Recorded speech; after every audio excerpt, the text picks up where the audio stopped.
전북 전주의 한 빌라에서 40대 여성이 숨진 채 발견되었습니다.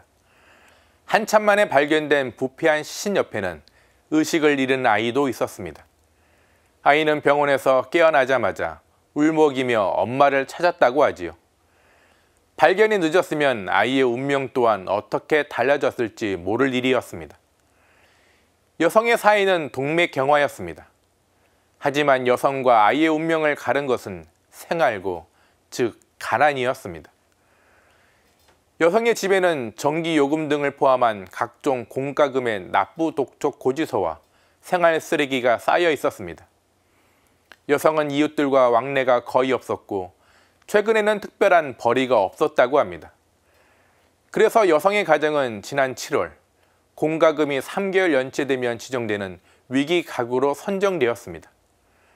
하지만 안타깝게도 우리 공동체는 비극을 막지 못했습니다. 이번 비극은 지난해 위기가구로 인지했으나 죽음을 막지 못했던 수원 세모녀 사건을 닮았습니다. 이번에도 제도에 구멍이 있었고 지자체의 손길은 한 발 늦었습니다. 윤석열 대통령은 수원 세모녀 사건을 계기로 특단의 조치가 필요하다며 철저한 대책을 지시했지만 우리 사회 약자에 대한 비극은 반복되었습니다. 이뿐만이 아닙니다. 우리 사회의 비극은 다른 곳에도 있습니다. 올해 상반기에만 7천여 명의 국민들이 스스로 목숨을 끊었다는 통계가 나왔습니다. 한국생명존중희망재단에 따르면 올해 상반기 자살자는 작년보다 561명이 늘었습니다. 2003년부터 대한민국은 줄곧 자살률 세계 1위 국가입니다. 하루에 36명, 매년 1만 3천 명 이상이 스스로 생을 마감하고 있습니다. 지난 3년간 코로나 감염으로 인한 사망자보다 자살자가 더 많습니다. 1990년부터 따지면 OECD 국가의 평균 자살률이 16% 감소하는 동안 대한민국은 반대로 230% 폭등했습니다. 이렇게 여기저기서 우리 공동체의 약자에 대한 비극이 펼쳐지고 있지만 정부는 오히려 약자에 대한 안전망을 걷어치우고 있습니다. 지난 10일 기획재정부가 발표한 국고보조사업 연장평가 보고서를 보면 우리 사회 약자인 노인, 아동, 청소년, 장애인 예산이 집중 삭감되었습니다. 노인 요양시설이나 어린이집 확충, 어린이 재활병원 건립 등의 예산이 대폭 삭감되었습니다. 장애인 복지시설의 기능 보강 사업도 축소되었습니다.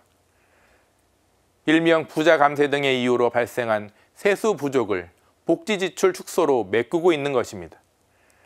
재정을 건전하게 만드는 것도 중요하지만 줄이지 말아야 할 예산도 있습니다. 경기 침체로 가뜩이나 힘든 이들을 더 힘들게 하지 말아야 합니다. 근본적으로 우리 공동체에 구조적 문제가 있습니다.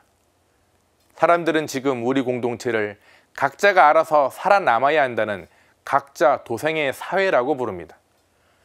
중남미 일부 국가를 제외하면 OECD 국가 중 가장 길다는 근로시간, 경제 위기를 핑계로 점점 쉬워지고 있는 해고, 이제는 흉내마저도 내지 않는 사회 안정망, 모두가 단 한 번의 실패를 용인하지 않는 무한 경쟁의 우리 공동체의 자화상입니다.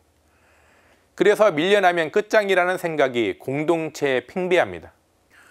그리고 패자 부활전 없이 경쟁에서 밀려난 이들에게는 죽음만이 기다리고 있습니다.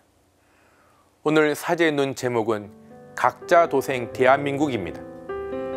대한민국이 나만 살아남아야 하는 무한 자유 경쟁이 아닌 서로가 함께하는 사랑과 연대의 공동체가 되길 바라며 오늘도 평화를 빕니다.